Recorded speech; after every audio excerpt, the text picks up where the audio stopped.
chaque fois.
Proclamez que le Seigneur est bon, éternel est son amour, que le dise la maison d'Israël, éternel est son amour. Alléluia, Alléluia, Alléluia. Alléluia, Alléluia, Alléluia.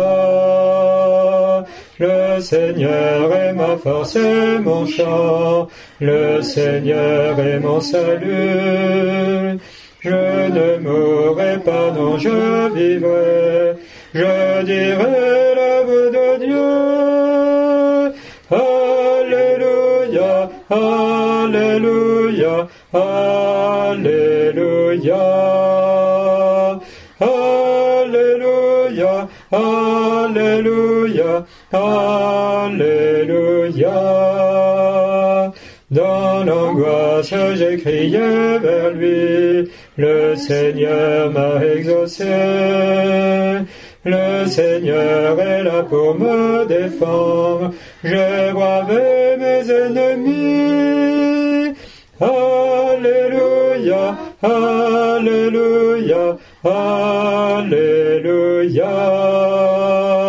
Alléluia, Alléluia, Alléluia.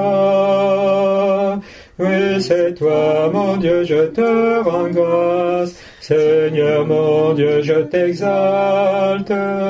Proclamez que le Seigneur est bon, éternel est son amour. Alléluia, Alléluia, Alléluia. Alléluia, Alléluia, Alléluia. Ouvrez-moi les portes de justice, j'entrerai, je rendrai grâce. C'est ici la porte du Seigneur, tous les justes y entreront. Alléluia, Alléluia, Alléluia. Alléluia, Alléluia, Alléluia. Le Seigneur soit avec vous. Et avec votre esprit. Évangile de Jésus-Christ selon saint Luc. Gloire à toi, Seigneur. Le premier jour de la semaine, de grand matin, les femmes se rendirent au sépulcre portant les aromates qu'elles avaient préparés. Elles trouvèrent la pierre roulée sur le côté du tombeau. Elles entrèrent, mais ne trouvèrent pas le corps du Seigneur Jésus. Elles ne savaient que penser, lorsque deux hommes se présentèrent à elles avec un vêtement éblouissant. Saisies de crainte, elles baissaient le visage vers le sol. Ils leur dirent, « Pourquoi cherchez-vous le vivant parmi les morts? Il n'est pas ici, il est ressuscité. Rappelez-vous ce qu'il vous a dit quand il était encore en Galilée.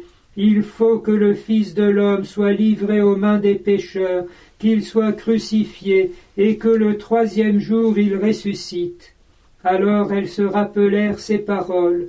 Revenues du tombeau, elles rapportèrent tout cela aux 11 et à tous les autres. C'étaient Marie-Madeleine, Jeanne et Marie, mère de Jacques. Les autres femmes qui les accompagnaient disaient la même chose aux apôtres. Mais ces propos leur semblèrent délirants, et ils ne les croyaient pas.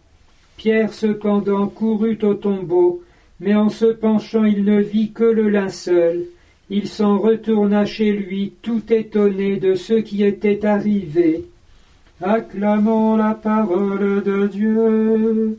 Louange à toi, Seigneur Jésus. Chers frères et sœurs, cette nuit est le sommet de toute l'année de la foi, qui a été instituée par Benoît XVI en réponse à une question terrible de Jésus. Lorsque le Fils de l'homme viendra sur la terre, trouvera-t-il encore la foi? Et le pape Benoît XVI a déclaré une année de la foi afin que l'Église tout entière et chacun d'entre nous ranime sa foi et que le Seigneur, lors de son retour glorieux, puisse voir qu'en effet, l'Église garantie par le Saint-Esprit et soutenue par Jésus lui-même a tenu jusqu'à la fin. Elle, qui est le signe et le sacrement du salut de tous, parce qu'elle annonce l'Évangile et donne la grâce des sacrements qui permettent précisément d'accueillir le don de Dieu et de lui répondre. Or, nous allons maintenant, au cœur de la vigile pascale, renouveler notre profession de foi, les promesses de notre baptême, qui sont précédées, c'est ce que la plupart du temps on oublie, par une triple renonciation au péché, à ce qui conduit au péché et à Satan qui est l'auteur du péché. Au cours des lectures de cette vigile pascale, nous avons entendu en effet, depuis les origines jusqu'au Christ et jusqu'à la fin des temps, il essaye de détruire le plan de Dieu. Comme Dieu est immortel, il ne peut s'attaquer à lui, et c'est donc à son image sur la terre, l'homme créé à l'image et à la ressemblance de Dieu, créé homme et femme, qu'il s'attaque. Pendant des générations, il s'est attaqué à ce que faisaient les hommes. Ce sont chacun de nos péchés, et nous avons donc un effort à faire en morale, faire effort pour nous détourner du mal et pour faire le bien.